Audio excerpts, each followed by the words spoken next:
Welcome back to my YouTube channel. Tekkaru ಬ್ರಹ್ಮಕಲಶಕ್ಕೆ ಬಂದೆ. ಇದು ಹೊಸದಾಗಿ ನಿರ್ಮಾಣಗೊಂಡಂತಹ ಗೋಪಾಲಕೃಷ್ಣನ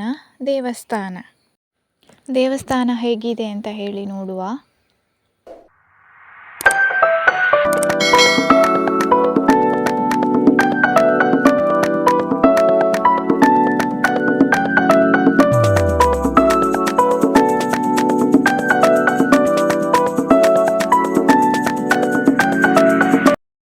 ಉದಾರತೆ, ಪ್ರಯತ್ನ, ಸಹಕಾರದ ಜೊತೆಗೆ ಸ್ಥಳೀಯ ಜನತೆ ಅವಿಸ್ಮರಣೀಯವಾದಂತಹ ಒಂದು ದಿವಸಕ್ಕೆ ಸಾಕ್ಷಿಯಾಗಿದ್ದೀರಿ.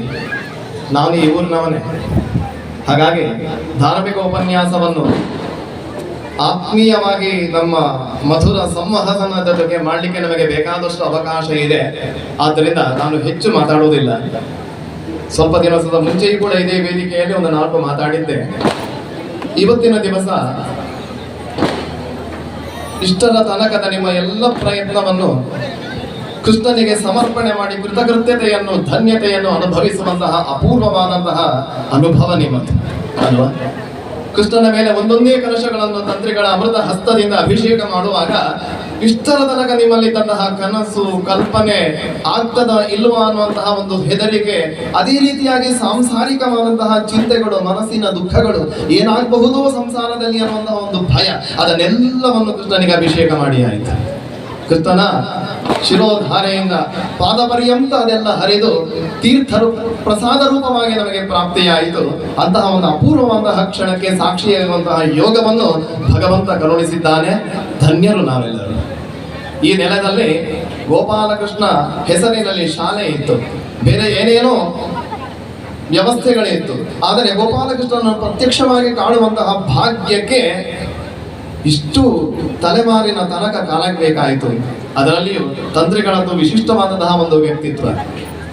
ಸುಲಭವಾಗಿ ಸರಳದ ಮಾತಲ್ಲಿ ಹೇಳಬೇಕು ಅಂತ ಹೇಳಿದ್ರೆ, ದೇವರನ್ನು ಮಲ್ಲೆಮಲ್ದದ ತೋರಿಪಾಯ. ಸಣ್ಣಗಿರುವಂತಹ ಎಲ್ಲಾ ಕಡೆಯ ವಿಗ್ರಹಗಳನ್ನು ದೂರದಿಂದ ನೋಡಿ ನಾವು ಅಷ್ಟೊಂದು ಅನುಭವವನ್ನು, ಕೃಷ್ಣನ ಜೊತೆಗಿನ ಸಾಮೀಪ್ಯದ ವಿಶೇಷ ಅನುಸಂಧಾನವನ್ನು ಮಾಡಿಕೊಳ್ಳಲಿಕ್ಕೆ ಸುಲಭ ಅಲ್ಲ. ಈಗಿನ ಕಾಲಕ್ಕೆ ನಮಗೆಲ್ಲವೂ ಕೂಡ ದೊಡ್ಡದಾಗಿಯೇ ಬೇಕು.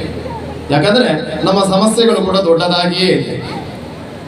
ಹಾಗಾಗಿ ಕೃಷ್ಣನನ್ನು ದೊಡ್ಡ ರೀತಿಯಲ್ಲಿ, ವಿಶಿಷ್ಟವಾದಂತಹ ರೀತಿಯಲ್ಲಿ, ಬೇರೆಲ್ಲೂ ಇಲ್ಲದಂತಹ ರೀತಿಯಲ್ಲಿ, ಶಾಸ್ತ್ರಕ್ಕೆ ವಿರೋಧವಾಗದಂತಹ ರೀತಿಯಲ್ಲಿ ಅದನ್ನು ನಡೆಸಿ ತೋರಿಸಿ ನಮಗೆ ಅನುಗ್ರಹ ಮಾಡಿದಂತಹ ಒಂದು ವಿಶೇಷ ಸಂಕಲ್ಪವನ್ನು ಮಾಡಿ ಅದನ್ನು ಕೃಷ್ಣನ ಆ ಒಂದು ಪ್ರತಿಮೆಯನ್ನಾಗಲಿ, ಆ ವಿಗ್ರಹದ ಇತ್ಯಾದಿ ಎಲ್ಲ ವ್ಯತ್ಯಾಸಗಳನ್ನಾಗಿ ಮಾಡುವುದು ಸುಲಭ ಅಲ್ಲ.